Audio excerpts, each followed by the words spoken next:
comment elle contacte le DG. Puisque pour le DG, c'est son cousin. Elle dit au DG, je veux te parler. Le DG, lui, il a sa famille, il est marié, tranquille. Hein. Le DG dit, il n'y a pas de problème, il se donne rendez-vous.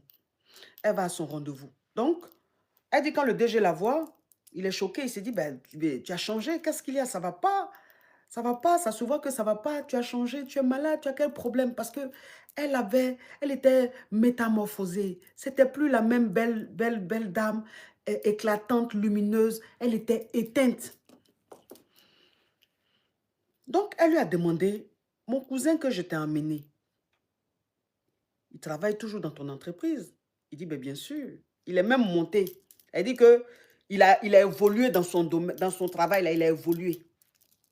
Elle dit, bon, je vais te dire la vérité. En fait, ce n'est pas mon cousin. C'est mon petit ami. Et donc, il cherchait du boulot. C'est comme ça que je suis venue te voir. Mais je ne pouvais pas te dire que c'est mon petit ami puisque tu me draguais. C'est pour ça que je dis c'est mon cousin. Il dit, ah ouais, ok. Donc, bon, qu'est-ce qui se passe? Donc, je sais pas, vous devenez quoi? C'est ton mari? C'est ton... Elle dit, on vivait ensemble. Quand il a eu le boulot, tous, on a aménagé ensemble. Il est même allé faire le coco dans ma famille. On vivait ensemble. Donc, il était prévu qu'on se marie et tout. Mais il m'a laissé pour aller prendre une autre femme. Ah bon? Oui. Et il m'a dit que tu lui aurais dit que toi et moi, on agrée ensemble, que toi et moi, on sort ensemble. Il dit, ben jamais. Jamais. Jamais je vais lui dire ça. Jamais, mais un employé, moi, tu veux qu'on ait ce genre de conversation. Lui et moi, quand on se voit, c'est pour des réunions, c'est pour lui confier des trucs. Pourquoi lui et moi? Mais attends, je ne suis pas n'importe qui. En plus, je suis un homme marié. Je suis un homme marié, je suis un homme très important. Tu me vois en train de parler de ce qui se passe dans mon intimité à des gens à mon travail. Mais jamais. Elle dit, mais est-ce que tu n'as pas expliqué ça à quelqu'un dans le travail? Peut-être qu'il lui a dit. Il dit, je n'ai jamais expliqué à quelqu'un que toi et moi, on agrée. Déjà, même tu n'es pas ma petite amie. C'est un truc qui s'est passé. Pourquoi? Mais pourquoi? Enfin, je dis, le monsieur était choqué. Le monsieur était choqué. Il était surpris. Parce que c'est un homme quand même d'un certain standing. Il est d'un standing. Et puis, ce n'est pas le go qui manque. Il a le jet. Il est marié légalement, il a sa famille. C'est un homme accompli. Donc, pourquoi venir dire comme ça, se vanter, dire comme ça à son travail, j'ai gré-tant, j'ai... Il était choqué. Il a juré surtout. Il dit, il n'a jamais dit à quelqu'un au travail qu'il agrée avec elle. Jamais que lui peut mettre sa main dans le feu. Jamais. Donc, le gars ment. Le gars ment. Il a peut-être imaginé ça. Puisque tu lui as dit au départ que je te drague. Donc, il s'est dit, si il a eu le boulot, certainement, c'est parce que toi et moi, on agrée. Ce n'est pas un enfant. Donc, c'est quelque chose que lui-même, il s'est imaginé. Mais moi, je ne lui ai jamais dit.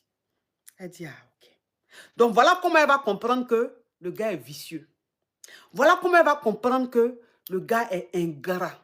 Voilà comment elle va comprendre qu'elle était avec un homme très méchant. Le gars a prêché le faux pour avoir le vrai. Le gars, même dès le départ, il savait très bien que celle-là, il n'allait jamais la marier. Mais il a profité d'elle pour pouvoir évoluer. Et comme il savait qu'il n'allait pas rester avec elle, il fallait qu'il dise quelque chose pour qu'il y ait une raison de partir, pour qu'il y ait une cause. Donc, c'est quelque chose que lui-même, il s'est imaginé. Il a piégé. Elle a commencé à pleurer. Elle a compris que elle s'est fait avoir par le gars. Elle a compris que le gars jouait son minds. Maintenant, le monsieur lui dit, on fait quoi? Ben, on fait quoi? Tu décides quoi? On fait quoi? Il dit, je te reviens. Je te recontacte. Parce qu'elle était choquée. Elle était choquée. Elle a compris en fait que le gars a trop joué avec elle. Et vous savez, les femmes qui tombent amoureuses, mais qui sont sincèrement amoureuses, qui se donnent mais à 1000% dans leur couple, qui sont prêtes à donner leur dos pour leurs hommes, Ces femmes-là, quand elles comprennent plus tard que ces hommes-là ont joué avec leur esprit, que ces hommes-là se sont foutus d'elles, quand elles veulent faire, là, c'est pas bon. Quand elles veulent faire, là, c'est pas bon. C'est-à-dire, ce qui va suivre, là, c'est pas bon. C'est des femmes, elles sont extrêmes dans tout. Elles sont extrêmes dans l'amour, elles sont extrêmes dans le dégoût. Elles sont extrêmes quand elles veulent te faire ça bien. C'est comme ça. Il n'y a pas de demi-mesure avec elles. Elle dit d'accord. Donc, elle a dit au DG, je te recontacte. Le DG, là, c'est un homme. C'est un homme. C'est une go, il a gré, il voulait la gré encore peut-être. Donc, même si elle a changé comment, mais elle est belle. Sa beauté est là. Et il comprend que c'est parce qu'elle traverse une situation difficile.